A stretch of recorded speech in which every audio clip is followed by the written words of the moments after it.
Well, look, my long-term personal political view has always been in favour of ID cards. And as Home Secretary, I'm very clear we do have to deal with the pull factors that are making the UK a destination of choice for those that are on the move around the world. And I want to make sure that we can clamp down on that. I think that a system of digital ID can also help with illegal working, enforcement. Hello and welcome to Traveller, your deep dive into the policies shaping our world. The ground beneath the United Kingdom's immigration system is shifting.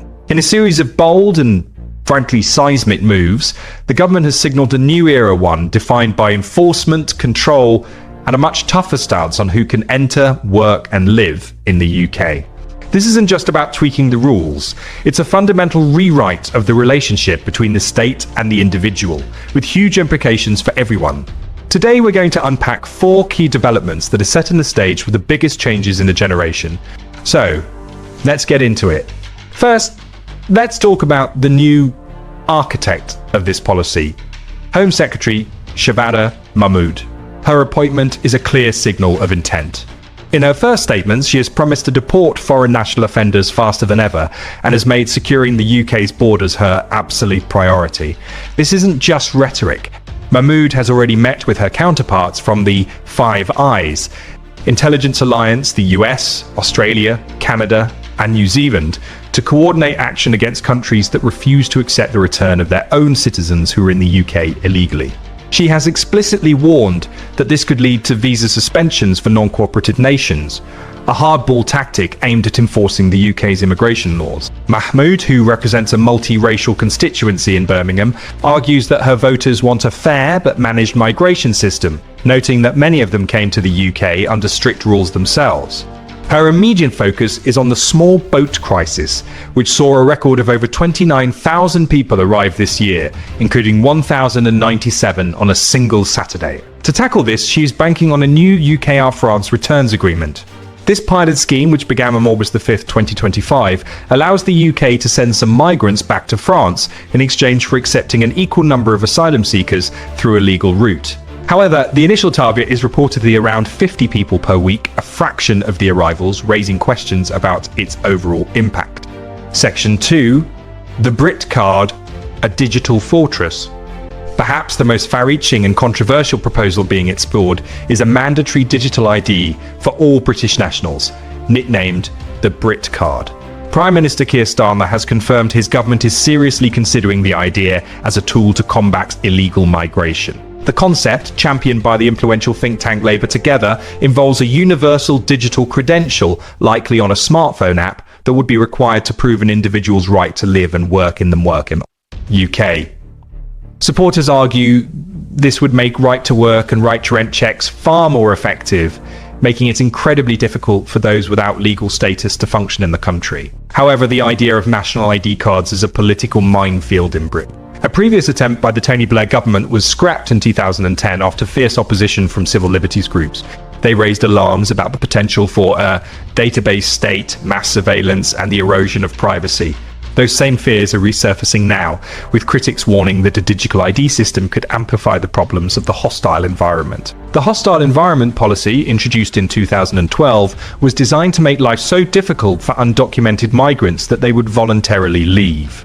In practice, it led to the devastating Windrush scandal, where British citizens, primarily from the Caribbean, were wrongly detained, denied legal rights, and even deported because they couldn't produce decades-old documents to prove their status. The fear is that a mandatory digital ID, while aimed at one problem, could create a new set of injustices for another. Section 3. The 10-year wait. The government's tougher stance isn't just aimed at illegal migration, it's also set to dramatically alter the path for legal migrants. A parliamentary debate is scheduled to address a government proposal to double the time it takes for many to gain permanent settlement or indefinite leave to remain ILR.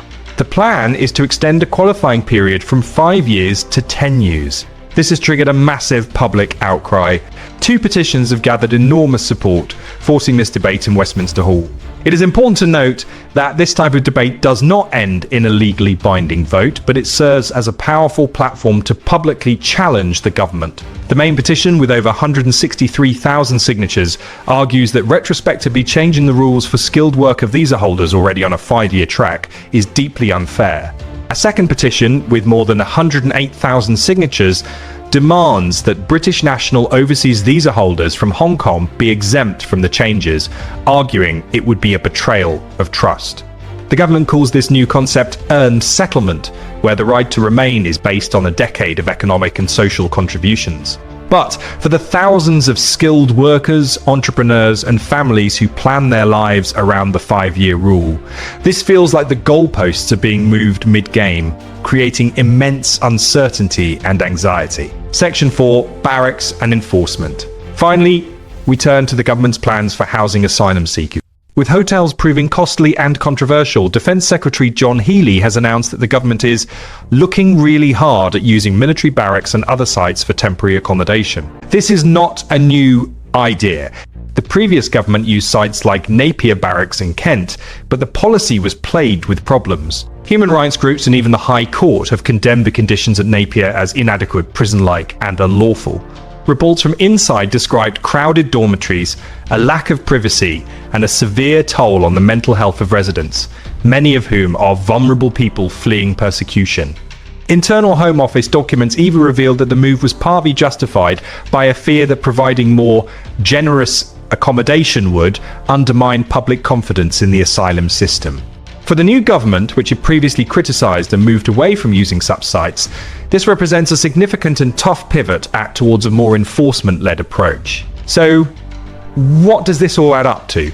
A new Home Secretary with a mandate for enforcement, a controversial plan for digital ID that resurrects old debates about privacy and state power, a proposal to double the wait for settlement for legal migrants, and a return to using controversial military barracks for asylum seekers.